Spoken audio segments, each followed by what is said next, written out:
ఈ సంక్రాంతి పండగ పీడలో తప్పు ముహూర్తంలో వస్తుంది. ఇది అరిష్టము. మగపిల్లలు ఉన్నటువంటి వారికి అరిష్టము.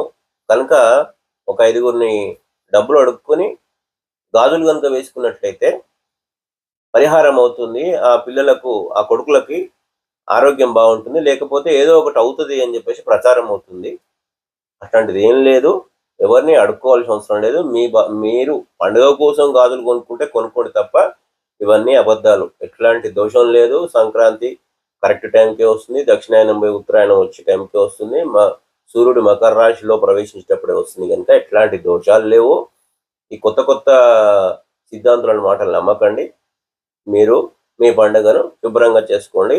ఇద్దరుంటే 10 మందిని అడగాలి, ఒక్క కొడుకుంటే 5గురిని అడగాలి. ఇవన్నీ అబద్ధాలు. ఎక్కడా లేదు, ఏ శాస్త్రంలో లేదు. ఇవన్నీ నమ్మకండి. దాని గురించి పూర్తి వీడియో కూడా నేను కింద రిలేటెడ్ వీడియోలో మీకు లింక్ పెట్టాను. మీరు అందులో పూర్తిగా వివరాలతో పెట్టాను, అది చూడండి. అందరికీ ఈ పండుగ శుభాకాంక్షలు.